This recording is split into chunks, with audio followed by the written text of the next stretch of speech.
Having been produced in the 1980s, it was one of the weirdest but creative films of the time. It included time travel scenes, dwarfs, and some unexpected cameos. Yet behind it all were stories you wouldn't have guessed in your imaginations. Here are 20 facts you didn't know about Time Bandit. Number 20. Terry Gilliam's daughter appeared in the theater scene. In a scene toward the end of Time Bandits, Kevin and the others are in a strange theater. They are not alone, as one would have thought. There is another person.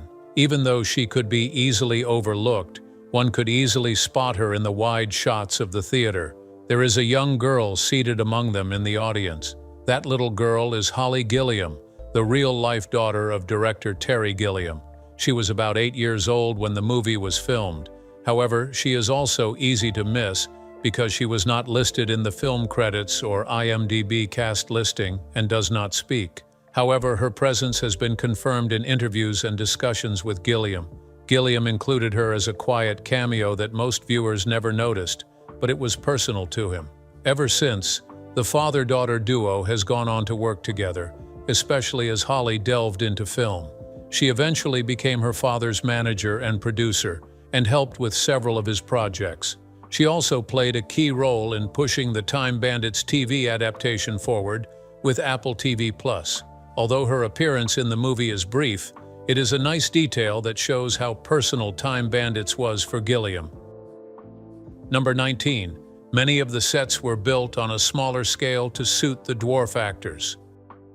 One of the production tricks used in Time Bandits was building many of the sets at a reduced scale.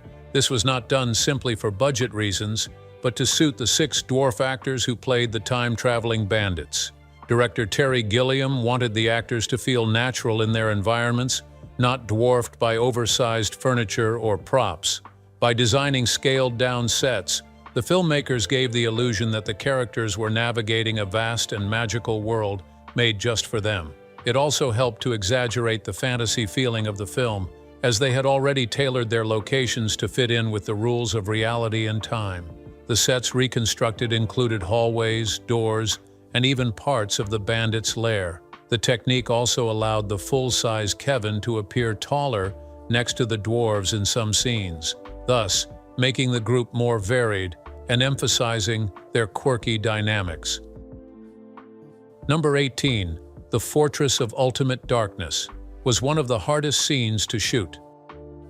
The climactic sequence in Time Bandits, set inside the Fortress of Ultimate Darkness, was one of the film's most complex and challenging parts to produce. It was designed to seem visually overwhelming, like a dark, surreal battleground where Time Bandits confront the evil genius. The production team faced significant challenges, mainly because of the scale of the scene. It involved a massive set, elaborate practical effects, smoke machines, explosions, and fast-paced action, all filmed inside a dimly lit soundstage. The fortress was built to resemble a dark labyrinth made of monolithic black cubes, emphasizing evil's cold, menacing presence. Gilliam, who also co-wrote the script with Michael Palin, wanted the scene to feel like a descent into chaos and despair. This required precise choreography between actors, stunt performers, and the effects team. It took the involvement of dozens of crew members just to get the individual shot times correctly. Evil, the role played by David Warner, had to navigate the set while wearing heavy rinds and prosthetic fingers, which made movement and timing even more difficult. Even the smoke and lighting had to be carefully managed, as too much fog would obscure the camera, and too little of it would take away the mysticism of the atmosphere. Yet, despite the strain this scene caused in the movie, Gilliam later admitted it tested his limits as a director, but that he felt it had paid off eventually.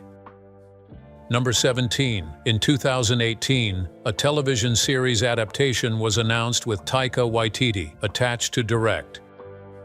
In 2018, it was officially announced that Time Bandits was being adapted into a television series by Apple. It was also to feature Terry Gilliam as an executive producer. A few months later, in 2019 March, it was confirmed that Taika Waititi, a director known for his heartfelt style, would co-write and direct the pilot episode. Apple produced the project in partnership with Anonymous Content, Paramount Television, and MRC. Waititi brought in longtime collaborator Jermaine Clement and writer Ian Morris to help recreate the film's offbeat spirit in a modern serialized format. The adapted series was designed to be a 10-episode adventure that revolved around a young history nerd named Kevin, who discovered time-traveling dwarves inside his closet and set off across history in true Time Bandits fashion. Despite the early awareness, production did not start until late 2022 and was filmed in New Zealand and Toronto. It eventually aired on Apple TV Plus on the 24th of July 2024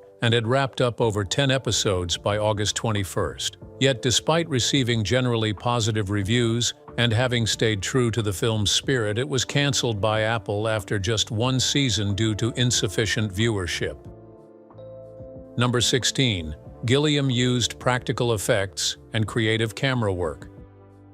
With a background in animation and design, Terry Gilliam chose practical effects and imaginative cinematography for Time Bandits rather than opting for optical or digital effects. At the time of the film's release in 1981, CGI technology was still in its infancy. However, Gilliam preferred physical effects to build his world, a choice rooted in artistic preference and budget limitations. Handcrafted sets, detailed matte paintings, miniatures and camera tricks made the movie's surreal landscapes possible. For example, forced perspective was often used to make the dwarf actors appear smaller in their environments, while oversized props helped to enhance the illusion. To achieve this sense of scale and fantasy, Gilliam worked on the camera's positioning and angles, giving the film a grand feel without relying on expensive visual effects. Cinematographer Peter Bizou was also instrumental in bringing this vision to life. He worked closely with Gilliam to create lighting setups and camera movements, emphasizing depth and dimension.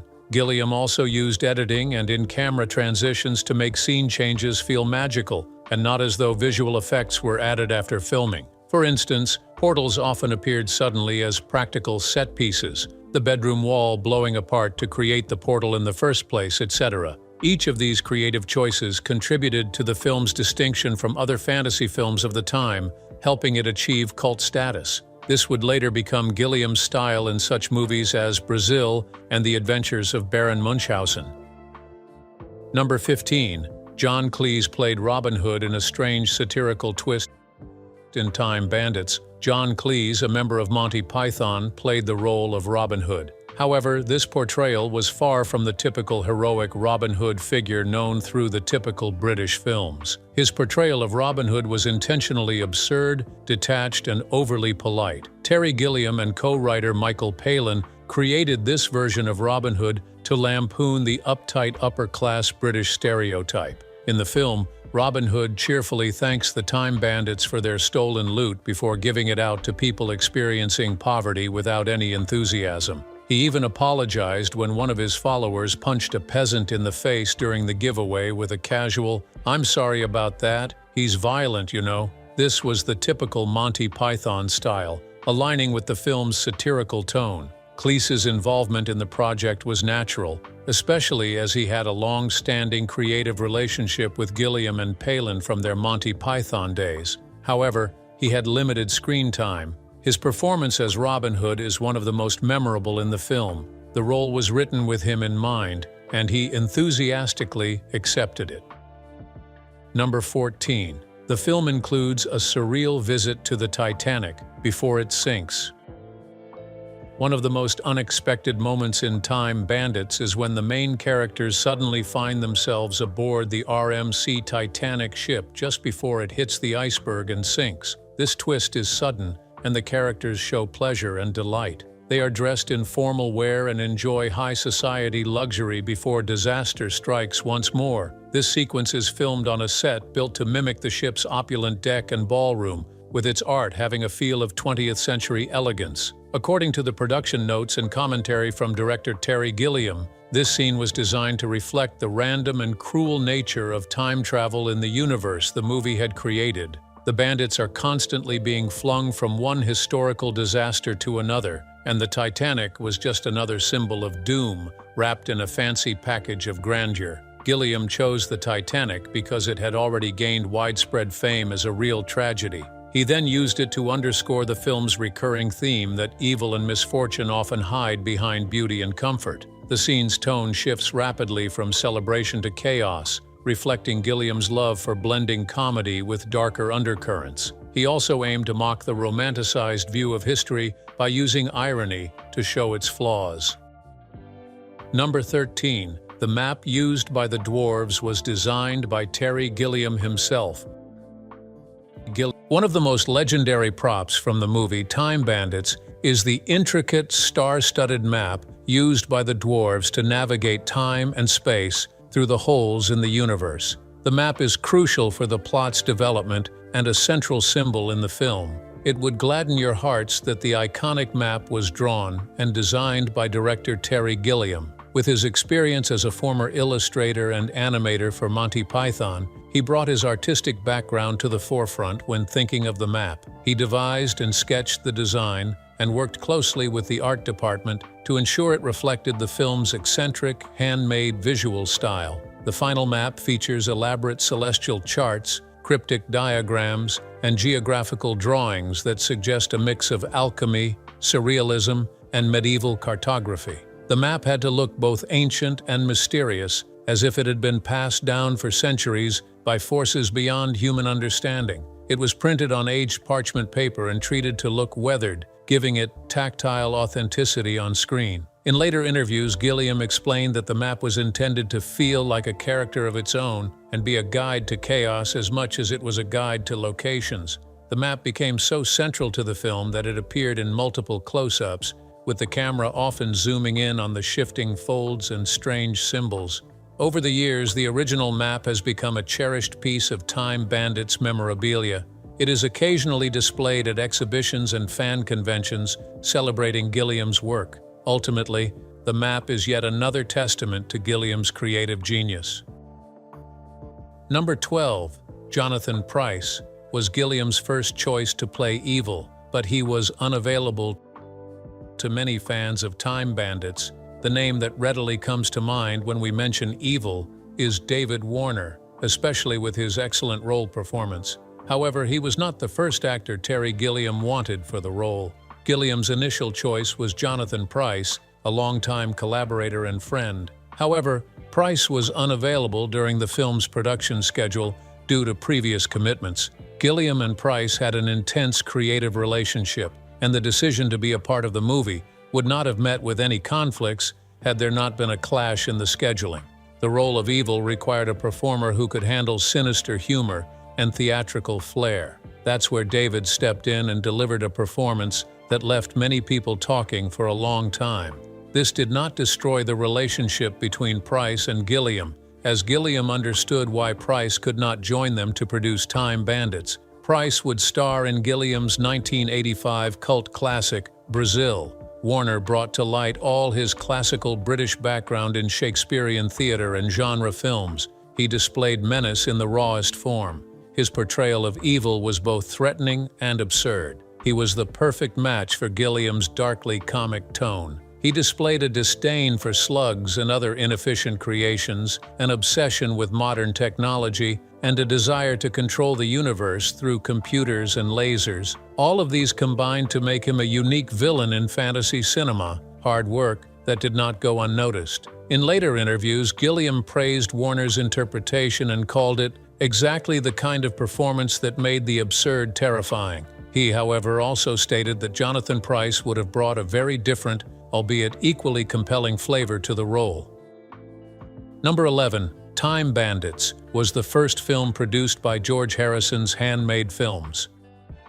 Before Time Bandits, George Harrison, a legendary Beatles guitarist, had already dabbled in the film business. However, it was with little success. But with Time Bandits, it was the first film entirely produced by his company, Handmade Films. Handmade Films was founded in 1978 when Harrison stepped in to fund Monty Python's Life of Brian after EMI pulled out at the last minute. Encouraged by the film's success, Harrison expanded the company and started producing other independent British films. When Terry Gilliam struggled to secure funding for Time Bandits through the traditional Hollywood channels, Handmade Films took a leap of faith and backed the project. His involvement was not just financial, he was also personally invested in the creative process and even contributed a song to the end credits titled "Dream Away," a song that plays at the film's bittersweet final moments. The lyrics subtly reference the film's production struggles and Gilliam's visionary but sometimes chaotic style. The movie became a box office success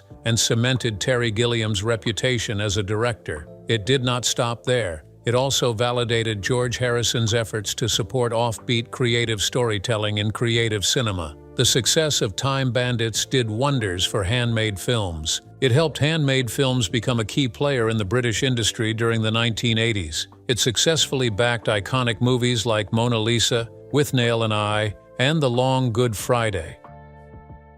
Number 10. The ending shocked and upset parents, but Gilliam refused to change it.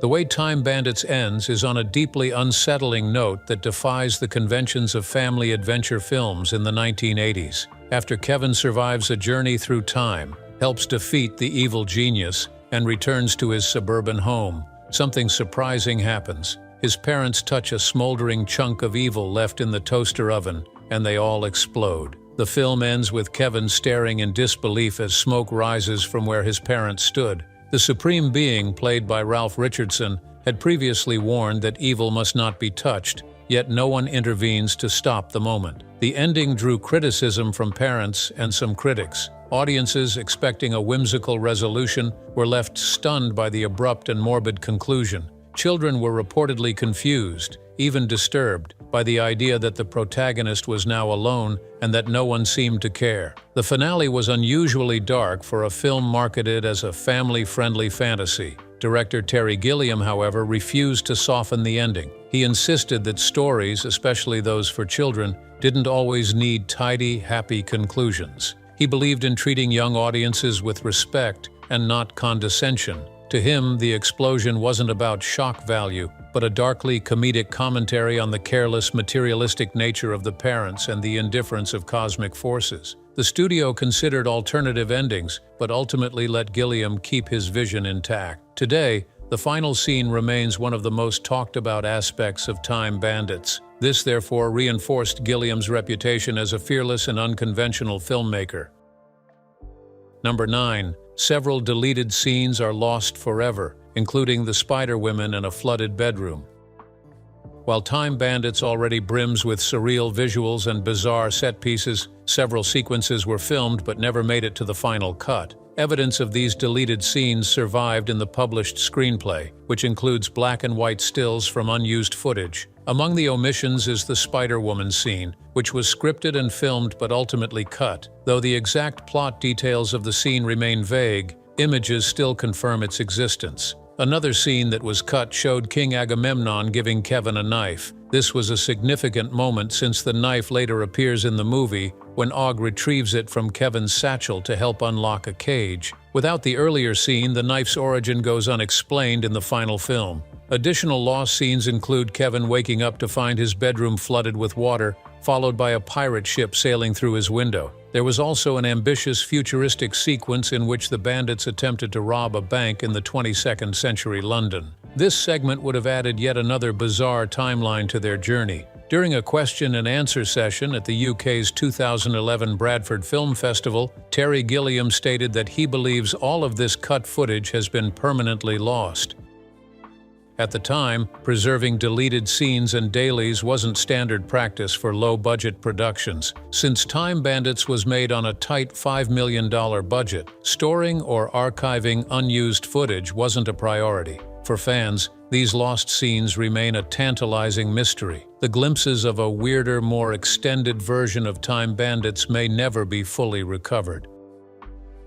Number 8. Gilliam laughed so hard during Ian Holm's Napoleon scene that he had to leave the set.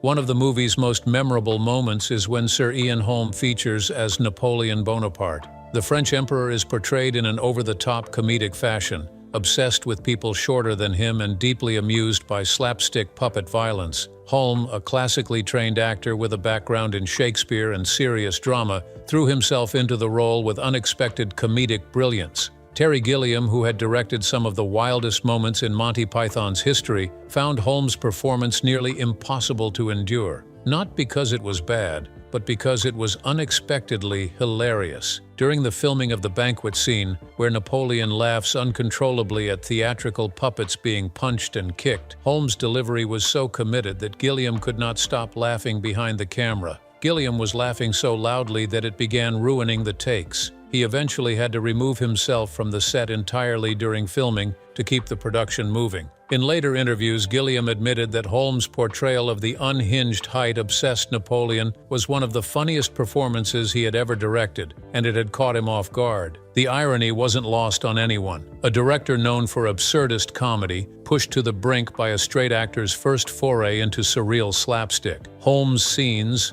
though brief, became fan favorites and perfectly embodied Time Bandits' chaotic tone. It was one of the many times during production that real laughter threatened to derail the illusion. Number 7. David Rappaport believed he was cast purely for his acting, which created tension on set.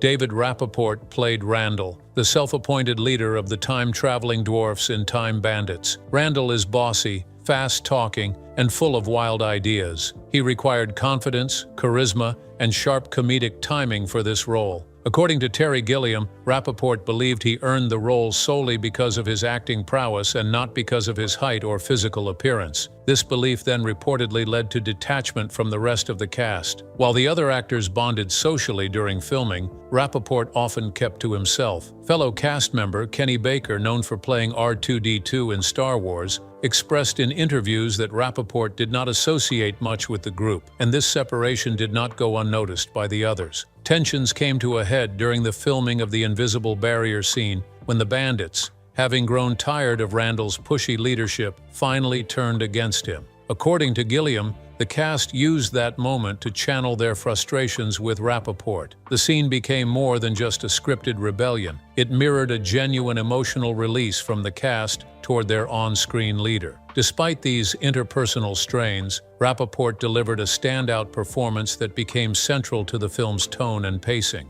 However, the underlying dynamics behind the scenes highlight how art can sometimes reflect reality, even when the script involves time travel and cosmic battles between good and evil.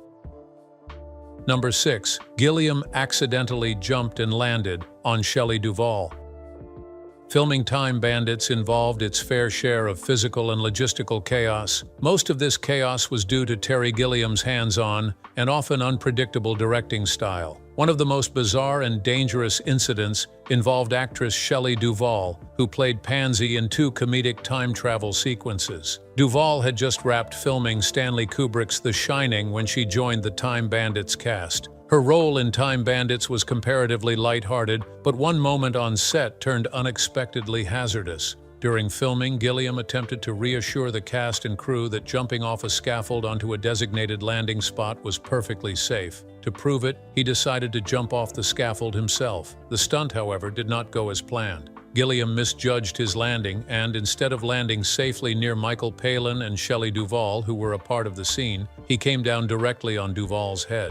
In an interview with Robert Ebert, published in December 1980, Duvall recounted the incident vividly. She said, "I could have been paralyzed. As it is, a pain comes through my ears to my eye and then goes away." She also said that the pain recurred roughly twice a week for 2 minutes at a time, even long after the filming had ended. She, however, did not file any complaints or lawsuits, and regardless of what had happened, she ensured that she finished her scenes. Number 5. Craig Warnock was cast after going with his brother to an audition.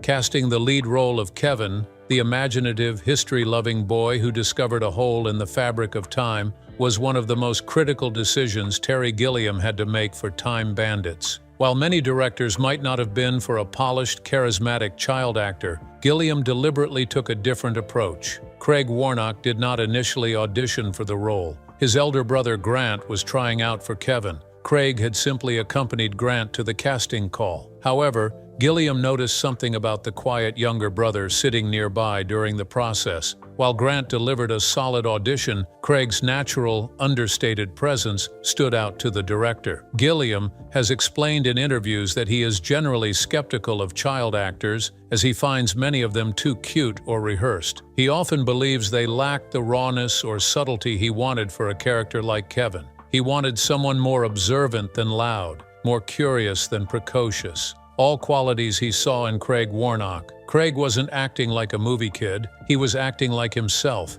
That unforced quality perfectly fits with Gilliam's vision for the character. Gilliam then moved on to cast Craig despite his lack of professional experience, and the decision paid off. Craig brought a calm, grounded presence to a film filled with chaotic characters and outlandish situations. His reactions to the time-traveling bandits and historical figures felt genuine, helping the audience see the bizarre journey through Kevin's skeptical eyes. Number 4. The Little People were written based on the personalities of the actors. One unique element of Time Bandits is the cast of Little People, a team that portrays thieving time travelers. Each character had a distinct personality, and that was no accident. Director Terry Gilliam and co-writer Michael Palin based the characters heavily on the real-life personalities of the actors playing them. For example, David Rappaport, who played Randall, was written as the group's bold, bossy, self-proclaimed leader. Coincidentally, he also saw himself as the group's leader off-camera. He took the role seriously and viewed himself as the central figure in the ensemble. However, this self-image did not sit well with everyone on set. Also, Kenny Baker, who played Fidget and was already well known to audiences as the man inside R2-D2 in Star Wars, reportedly had tension with Rappaport during filming. Baker later admitted that Rappaport kept his distance from the rest of the cast when the cameras weren't rolling. He rarely socialized with the other actors and maintained a more aloof demeanor,